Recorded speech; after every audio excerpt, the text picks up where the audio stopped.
Except for a handful of states in the Southwest, marijuana is still legal in the United States.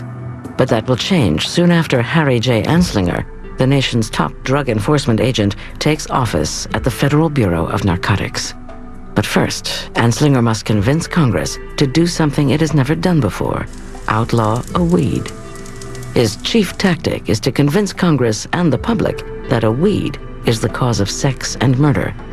A message that scares an already fearful Depression-era America. I had to kill him. Before they killed me!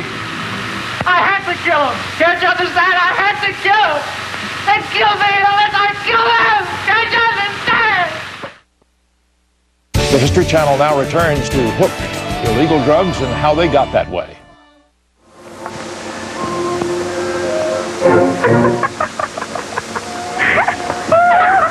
In 1930, the gaiety of marijuana collides with a nation in despair. Across the United States, the Great Depression has brought joblessness, red lines, and above all, fear to America.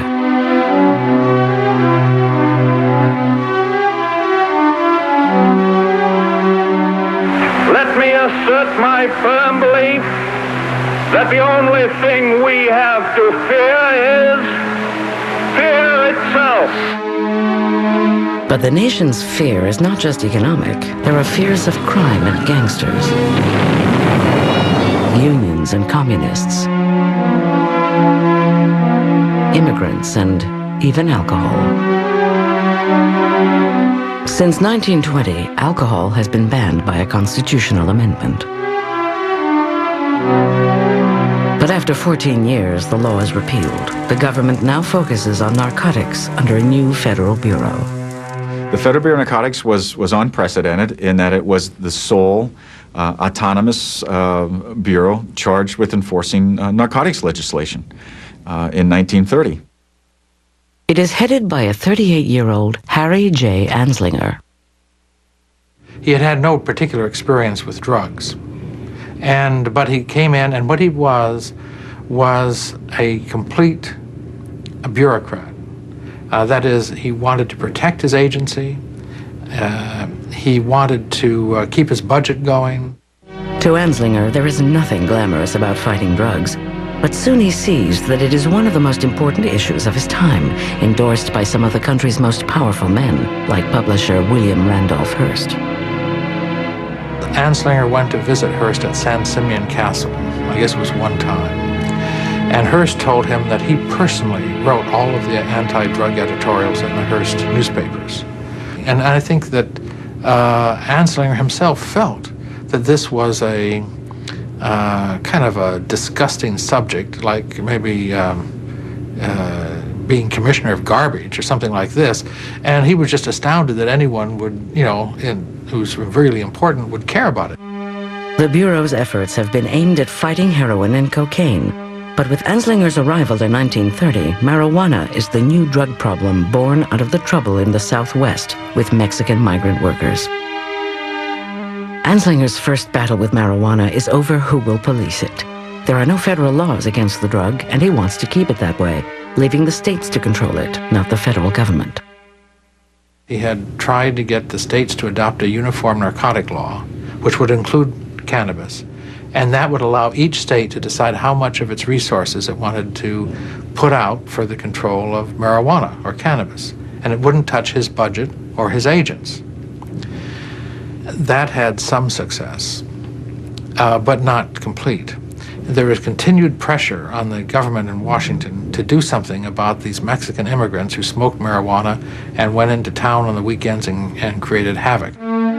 Texas, California, Arizona, and Colorado insist it's the federal government's responsibility to do something, but Anslinger resists. He has no interest in staking a career on combating a weed. He has only a staff of 300 and a $1.5 million budget to battle drugs the world over. He wants to avoid a law that will be difficult to enforce and offers a different approach. He wanted silence. If you had to say something, you made it sound as awful as possible. And I say marijuana is a killer drug. But by and large, there was nothing they could do about it. There was no real big action. They didn't have the funding. They didn't have the people. And I remember he said to me once, I was driving around the upper Potomac, and I was crossing the bridge, and I just parked on the bridge, and I got out and I looked, and there was marijuana plants as far as you could see. And he said, I said to myself, and they want me to wipe this out. Anslinger can do nothing to stop the push from states of the Southwest for a federal law against marijuana. The issue is less about the dangers of the drugs and more about politics. Marijuana is entangled in immigration problems. I remember when I interviewed Harry Anslinger about it, he said we weren't having any trouble with it. You could get it in Harlem, he said, and it was not a problem.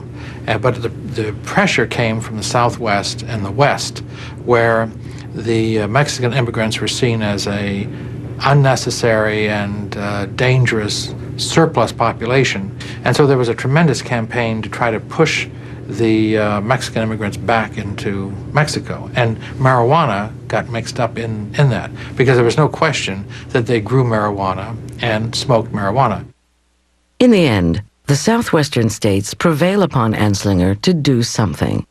Hesitant as he may have been, the pressure is on for Anslinger to use the power of the federal government to control marijuana.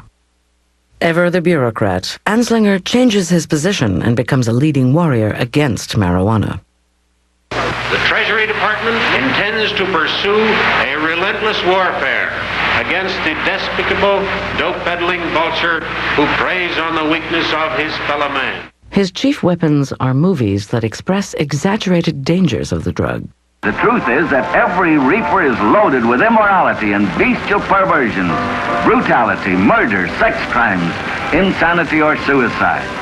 While a propaganda war against marijuana is underway, Anslinger begins working to draft a law. But what kind of law?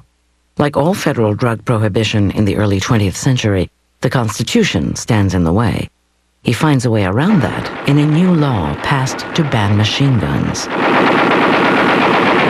A law was passed called the National Firearms Act, which said that you could not give, borrow, or transfer a machine gun to anyone without a machine gun transfer stamp.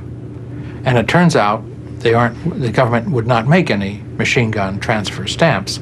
So this went up to the Supreme Court on the grounds that this couldn't be legitimate taxing measure because they weren't doing anything to get the taxes. It was actually just a way to stop machine guns being distributed. The Supreme Court ruled the National Firearms Act was legal, and its use of stamps, even though purposely not available, was legitimate. Anslinger now has a model for a national ban against marijuana. Anslinger told me that the general counsel of the Treasury Department came into his office holding this decision by the Supreme Court, saying, look, we have a way to go after marijuana. Anslinger's idea to make marijuana illegal is simple. Anyone involved in its use, distribution, sale, or transfer will be required to get from the government a marijuana tax stamp. But the catch is, the government will only make a token number of tax stamps available. But can he convince Congress that a weed is as dangerous as a machine gun?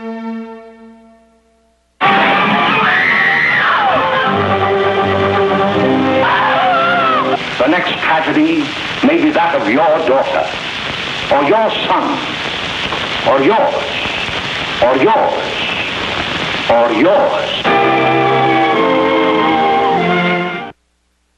The History Channel now returns to Hook, illegal drugs and how they got that way. On April 27, 1937, hearings begin before Congress on the first federal law to control marijuana. Anslinger hopes to convince Congress that marijuana is dangerous and that they will enact a law like the one that banned machine guns. I think his attitude toward marijuana was that it was not as serious as cocaine and heroin, but you wouldn't know that publicly, because one of the strategies against marijuana was to describe it in so horrible and disgusting a way that no one would be tempted to try it once. What's the matter with you, son? Anslinger tells Congress the drug makes the user insane, or worse. Oh, nuts. I didn't do it on purpose. Of course you did. But rather than argue with them, the mother stoops to pick it up, and when she does, Elvin takes that heavy frying pan from the stove and kills his mother with it. this is exactly what happened and how it happened. In fact, he said... Anslinger also tells Congress marijuana is the stepping stone or gateway to heroin and cocaine. One more puff, or I'll be floating. I want something stronger. How much have you got?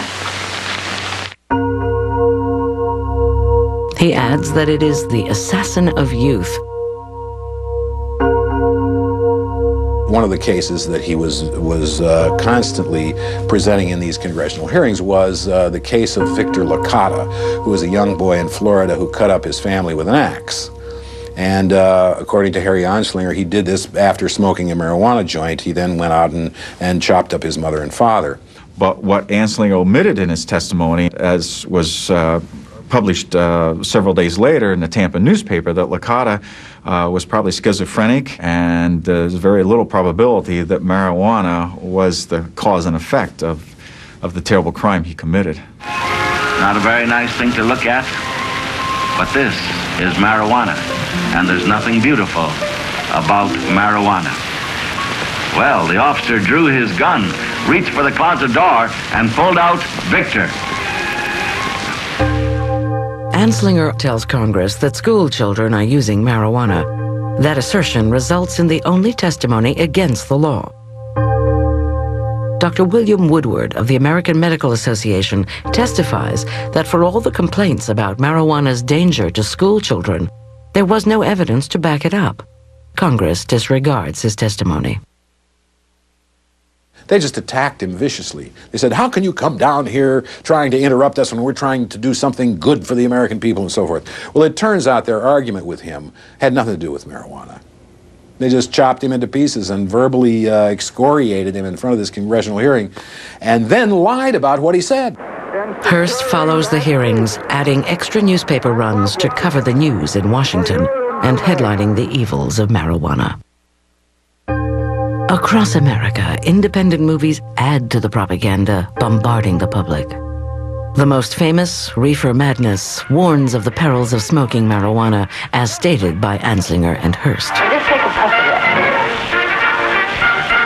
Didn't come from the Federal Bureau of Narcotics, but Anslinger's bureau did endorse it. He did support it. In fact, in the opening scene, when the high school principal is talking to an audience of parents, he refers to the Bureau of Narcotics several times.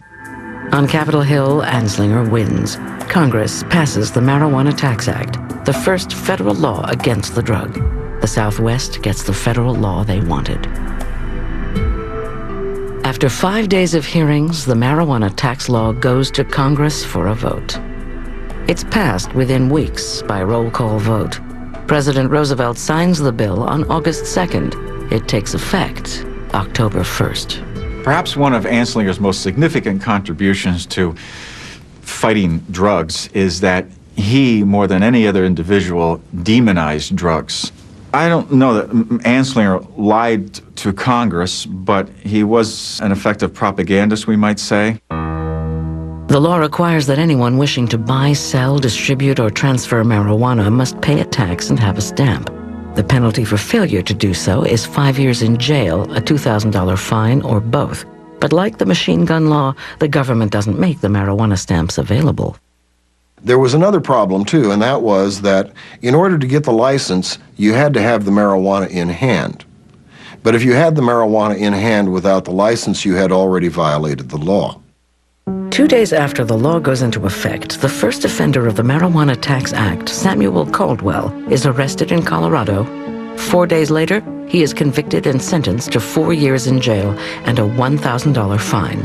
Anslinger flies in from Washington to see justice done. So begins the federal government's effort to punish marijuana users. 1 year after its ban, Anslinger's law runs into a powerful critic.